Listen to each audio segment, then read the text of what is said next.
gobierno sabe. Energía, combustibles y más, para orientar a toda la sociedad. Energía, combustibles y más, aquí estamos para decir la verdad. Bueno, estamos aquí de vuelta en su programa Energía, Combustibles y Más, y estamos desarrollando el tema de las fuentes no gestionables en la generación energética en la República Dominicana. Un tema que no es tan tratado normalmente, pero que sí es muy importante que lo dominemos para estar conscientes de dónde vienen esas fuentes de la energía que recibimos. Yo quería mencionar algo para que no me pase factura la historia. Miren, el sector eléctrico dominicano crea la ley que rige, crea la regulación que la rige, la ley y el reglamento. En el 2007 se crea la 5707. Se promulga así la ley. Para los fines de incentivar a las inversiones en energías renovables, y obviamente la idea era diversificar la matriz y abaratar los costos de producción de ese momento. Aún promulgándose esa ley, en ese tiempo todavía no se da la incorporación, las inversiones correspondientes en este tipo de tecnología. Ya luego en la ley 1-12 de cara al 2030, los objetivos del 2030, ¿cierto? Sí, así es. La Ley de Estrategia Nacional de Desarrollo. La Estrategia Nacional de Desarrollo del 2030 vuelve e incorpora en esa ley la importancia que hay de asegurar un suministro confiable de electricidad a precio competitivo y en condiciones de sostenibilidad financiera y ambiental. O sea, todavía en el 2012 no hay inversión, incorporación de unidades del tipo renovable. Había inversiones incipientes, muy reducidas. Sí, pero no eran de gran impacto al sector. Ya sí estaban en camino, soluciones, obviamente. Hay que resaltar que en esa ley 1-12 resalto dos objetivos específicos que han sido lo que he querido resaltar aquí. Una es impulsar, un objetivo específico fue impulsar la diversificación del parque de generación, con énfasis en la explotación de fuentes renovables y el menor impacto ambiental, como son la solar y eólica, y también planificar e impulsar el desarrollo de la infraestructura de generación, transmisión y distribución, pero que opere con los estándares de calidad y confiabilidad del servicio establecido por las normas. Si ustedes se fijan, hemos hablado un poco de que sí, vamos a crecer en tecnología alternativa, pero hay que garantizar la seguridad del servicio. Totalmente.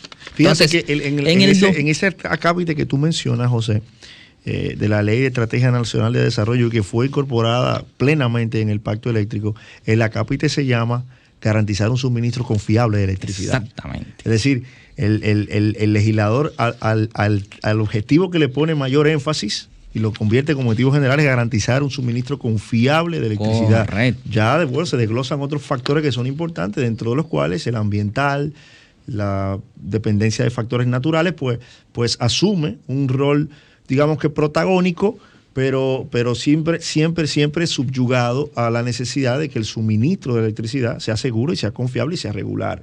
Correcto. Ya luego de ahí, a partir de 2014, 2015, es que tú comienzas a ver que se comienza a incorporar Parque Eólico Juancho Los Cocos, Quilvio-Cabrera. Se comienza a introducir el tema de las biomasas en San Pedro Bioenergy, Monteplata Solar, que fue la primera planta solar que entró aquí al país, y así siguen incorporándose otras unidades de generación en base a tecnologías o fuentes renovables y comienzan a subir exponencialmente. Del 2015, de solamente inyectar al sector eléctrico cerca de un 2% de la energía, ahora al 2020 ya estamos en un 8, casi 9%. Y con esas 800 que se prevén incorporar, entonces ya estamos subiendo por encima del 15-20%. Y eso, perdón, es sin contar la hidráulica.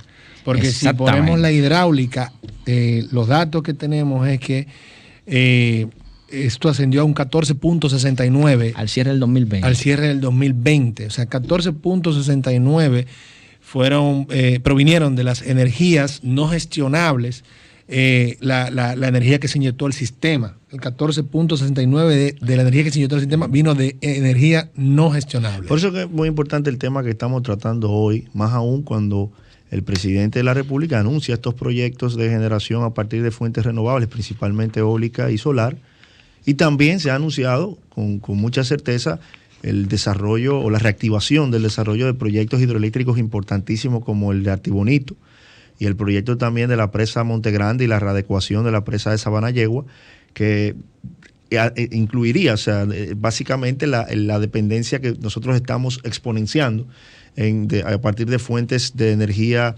renovable no gestionable, que son muy importantes, pero que requieren de un soporte para fines de que cuando haya escenarios en que la fuente se reduzca o escenarios de hidrología seca, pues nuestro sistema no se vea afectado por su escasa flexibilidad. Qué bueno que mencionas eso, Ignacio, porque dentro de este porcentaje de energías no gestionables que intervinieron en el 2020 para la generación eléctrica, precisamente las hidroeléctricas fueron las que más aportaron al sistema, con un 6.6, que aprovecho para decir las demás. La eólica aportó un 5.6, la fotovoltaica 1.52 y la biomasa 0.97.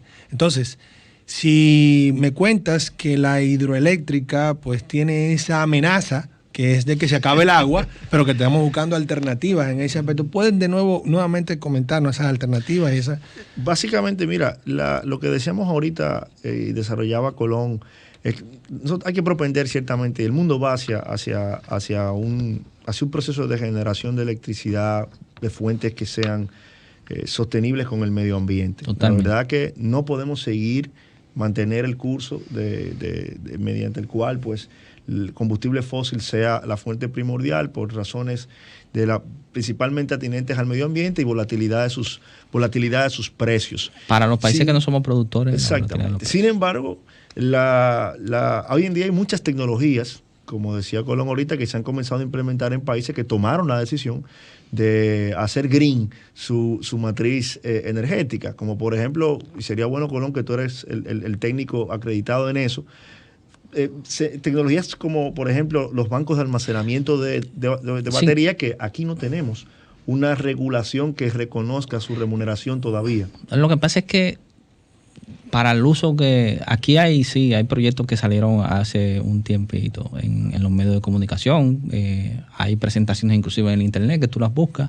Tú tienes empresas, y en algún momento tuvimos la oportunidad de visitarlo. Tú tienes la empresa Ais Andrés, que invirtió en un sistema de banco de baterías para fines de utilizarlo para regulación primaria de frecuencia. Eso por un lado, producto de lo mismo, de tener esa posibilidad de mediante una energía que se la supla ahí mismo su misma estación, pues puedan utilizarla para aportar al sistema. Ya está en proceso de que se hagan los estudios, los ajustes correspondientes para que se pueda compensar con un banco de baterías, porque eso es una tecnología totalmente nueva.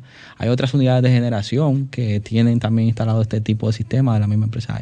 Pero el futuro es hacia allá, porque lo primero ya se ha probado en otros países que funciona. Perdón, hacia banco de baterías.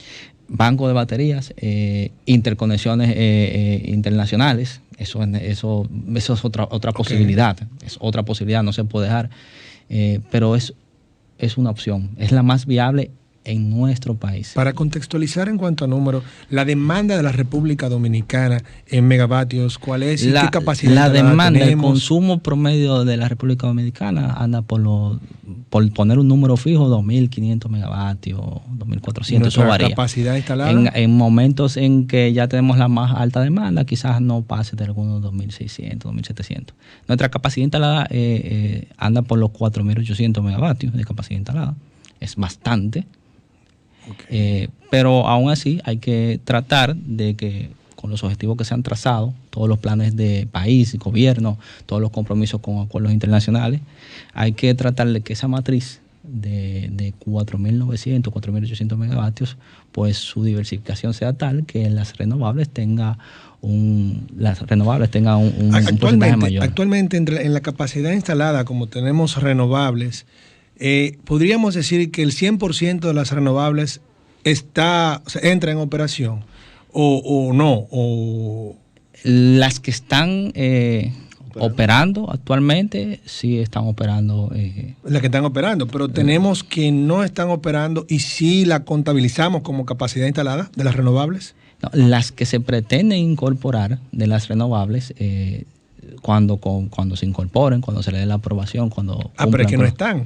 Entonces, lo que te quiero, no sé si lo que quiero comentarte, o preguntarte, es, si tenemos casi 5.000 megavatios de capacidad instalada y tenemos 2.500 que nosotros la utilizamos, de esos 5.000, vamos a quedarnos con esos 5.000, el 100% de las que son renovables se utiliza normalmente. Sí, ten en cuenta, en la medida que se incorporen plantas más económicas, unidades más económicas, se desplazan a unidades más caras. Bien. Eso es normal. En cuanto al coste de producción. En cuanto a los costos de producción, exactamente. Y así le dan entrada al sistema en base a mérito, ¿cómo se llama? En base a una lista de méritos. De mérito. Y Y en la- esa lista de méritos, según la Ley General de Electricidad, tiene preferencia, evidentemente, la generación ambientalmente amigable.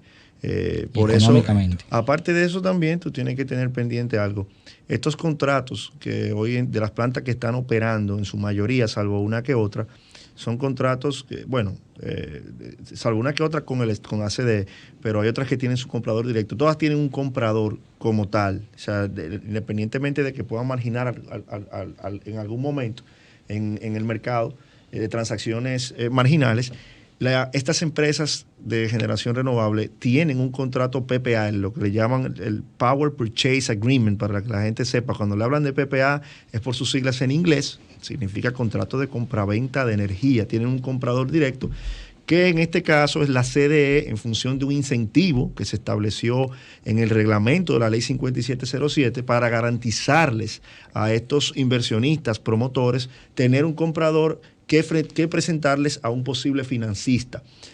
Recuérdate algo. O sea, el financiamiento es sobre la base de que tengan un PPA. Bueno, es que nadie te va a... Es muy difícil conseguir un financiamiento si tú no tienes un comprador asegurado para la energía en este tipo de proyectos. Porque este tipo de proyectos no remunera potencia. Este tipo de proyectos simplemente, si no es gestionable, este tipo de proyectos solamente se basa en compra-venta de energía. Por lo tanto, se vende lo que se genera. Si no tienes un comprador que te asegure esa compra, pues evidentemente el proyecto no tendría la rentabilidad proyectada para ser financiado. Entonces, estos proyectos que han entrado, creo que son 8, si no me equivoco, en los últimos 4 o 5 años, son proyectos que cuentan con un contrato de compraventa de energía con CDE, y en otro caso con generadores que les compran energía dentro del mercado eléctrico mayorista por pertenecer al mismo grupo económico. Pero básicamente, para poder garantizar la entrada de estos sistemas, hay que garantizarle, valga la redundancia, tener un comprador. Es una forma de operar de este tipo de sistemas. Pero se nos acaba el segmento, vamos a la pausa y seguimos mirando el tema de las energías renovables. Sí, hoy estamos tratando el tema de las fuentes renovables o no gestionables en la generación energética en la República Dominicana. Entonces ya hemos explicado aspectos básicos sobre las fuentes renovables, hemos hablado sobre los pros y los contras, hemos hablado, incluso hemos tenido puntos en contra y entre nosotros mismos sobre estos temas. Ya para concluir, hay algunas ideas básicas que es importante quedarnos con ellas, y es cuáles son las fuentes de energía que nosotros utilizamos como país para la generación energética. Es importante que lo tengamos claro. Podemos dividirla en dos. Una son los combustibles fósiles y otros son las fuentes renovables o no gestionables. Dentro de los combustibles fósiles tenemos los líquidos, los gaseosos y los sólidos. Entre los líquidos tenemos la gasolina, la que ustedes conocen, pues el diésel y todo lo demás. En lo gaseoso tenemos gas natural, gas licuado de petróleo, y en el sólido tenemos el carbón mineral. En las fuentes renovables tenemos 4 fuentes, que son viento, agua, sol y biomasa. Y aunque parezca obvio para quienes manejan el tema que la biomasa, hay muchas personas que no conocen lo que es la biomasa. Pues bien, es la utilización de material orgánico como fuente energética, aprovechándose los procesos de decomposición de lo mismo. ¿Y como qué pueden ser? Miren, restos de comida, desechos agrícolas, de varios tipos. Incluso lo tenemos naturales, residuales y de sembradíos, lo que es la biomasa. Los naturales, como que caigan las hojas de los árboles; residuales, que es lo que queda de la ganadería, o sea, como un subproducto; y lo de sembradío es cuando se siembra, pues para generar energía específicamente, lo cual siempre conlleva un conflicto ético, que qué está primero, si el combustible o si la alimentación. Entonces ahí vienen pues este tipo de discusiones y todo. Antes de ya empezar a abrir micrófonos, que por aquí ya venimos, unos datos que es importante que nos quedemos con ellos. Y es que de la energía inyectada al sistema en el 2020, ¿de dónde provinieron sus fuentes? Pues miren, el 85.31% vino de combustibles fósiles, y de ese porcentaje de carbón mineral vino el 34.55%, del gas natural, que fue el segundo, vino el 32.13%, del fuel oil número 6 vino el 17.93%, del fuel oil número 2 el 0.67%. En cuanto a las fuentes renovables, constituyeron el 14.69% de, digamos, la energía combustible que se utilizó en estas energías que se inyectaron al sistema. Eso incluye las hidros. Incluyendo las hidros. Así, entonces las hidroeléctricas fueron un 6.6%, la mayor. La eólica un 5.6%, la fotovoltaica un 1.5% y la biomasa un 0.97%. Definitivamente la matriz energética de nuestro país ha crecido bastante, se ha diversificado, y eso es algo que debemos nosotros aplaudir, la sinergia que entre gobierno, el sector privado ha propiciado para que eso sea posible. Sí. Ahora bien, nosotros somos pro a que esa diversificación siga creciendo, inclusive tomando como punta de lanza las renovables, sin olvidarnos que el sistema requiere soporte. Pero como vamos con la diversificación, la verdad que merece un aplauso. Vamos ahora a abrir los teléfonos, pidiéndole disculpas a nuestros radioescuchas porque es un poquito tarde, se nos fue el tiempo, pero aquí tenemos siempre su tiempo para compartir con ustedes. Comunícate 809-540-1065.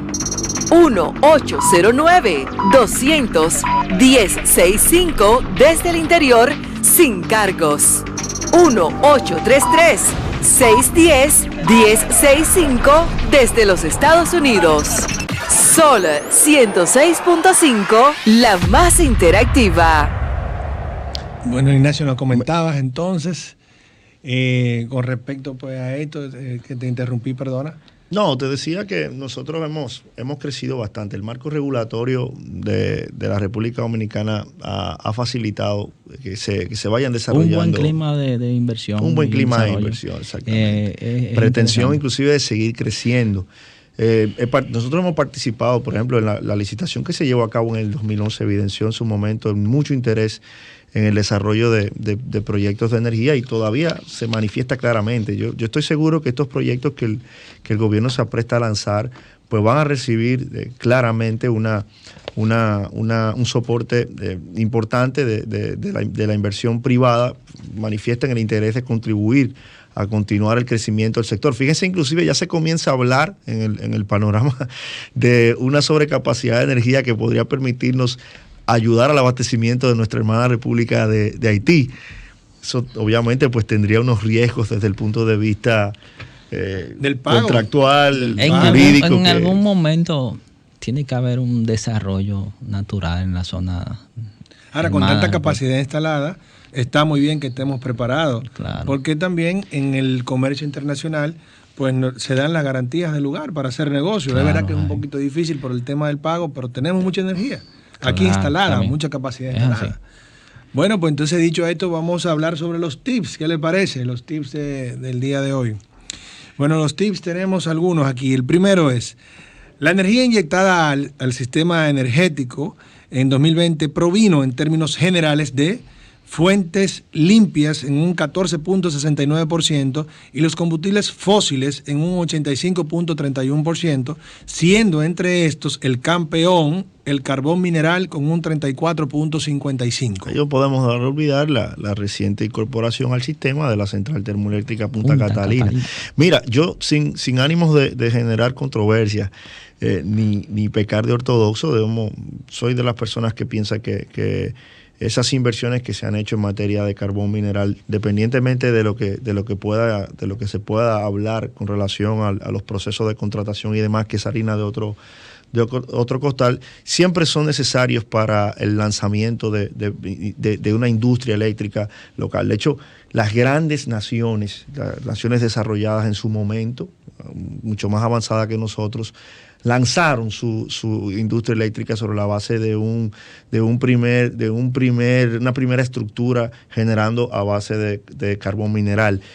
Ciertamente tiene un costo ambiental que nosotros debemos propender a que se mitigue, pero no podemos crucificar el hecho de que se procure garantizar la estabilidad económica en un momento de nuestro sistema y que a partir de ahí se nos permita, pues entonces desarrollar otras iniciativas que diversificando la matriz, pues nos hagan menos dependientes de combustibles volátiles, porque eso tiene el carbón. El carbón es, digamos que un insumo controlable de bajo costo y de un precio que no es muy volátil, pero tiene en su contra el tema ambiental. Medioambiental. Ya hoy en día, quizá en la medida en que nuestra matriz crece y se diversifica, se podría avisorar en el panorama no muy lejano una potencial conversión a otra tecnología de estas centrales que hoy en día utilizan este combustible.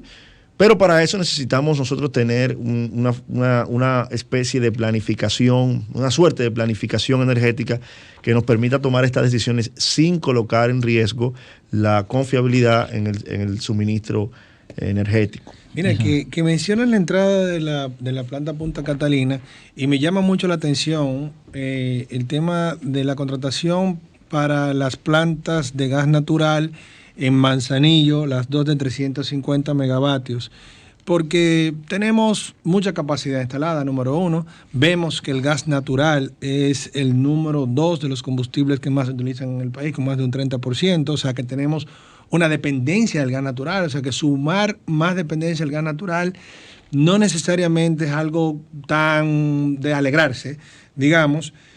También en dónde se va a instalar estas plantas, que es en Manzanillo. Entonces, la parte de la línea noroeste no tiene un consumo tan grande como para que se consuma ahí mismo la energía, sino que va a haber que transportarla y eso puede hacernos incurrir en más gastos.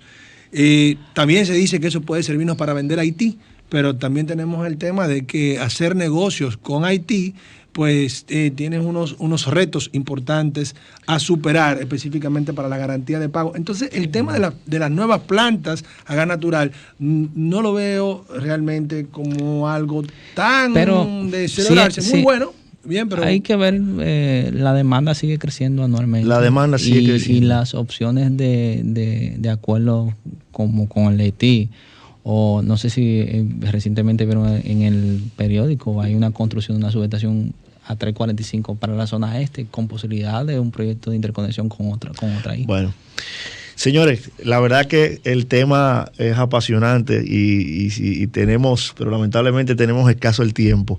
Tenemos que despedirnos por esta semana. Agradecemos siempre su sintonía, que estén con nosotros, a los que nos han estado escuchando en vivo y a los que nos están mirando en sus casas a través de las redes de RCC Media. Y también a aquellos que escuchan el programa o ven el programa de manera diferida. La semana que viene, si Dios quiere, estaremos con ustedes tratando otro tema de interés en el mundo de las energías y los combustibles. Que será de combustible, porque la fórmula que nos han pedido los radioescuchas, felizmente, ha sido un tema de energía y un tema de combustibles. Y nosotros, pues con mucho gusto, así lo haremos. Bueno, así que señores, nada, muchas gracias. Gracias por sintonizarnos. Que tengan una muy buena noche y hasta el próximo martes, si Dios lo permite. Ya llegó el programa.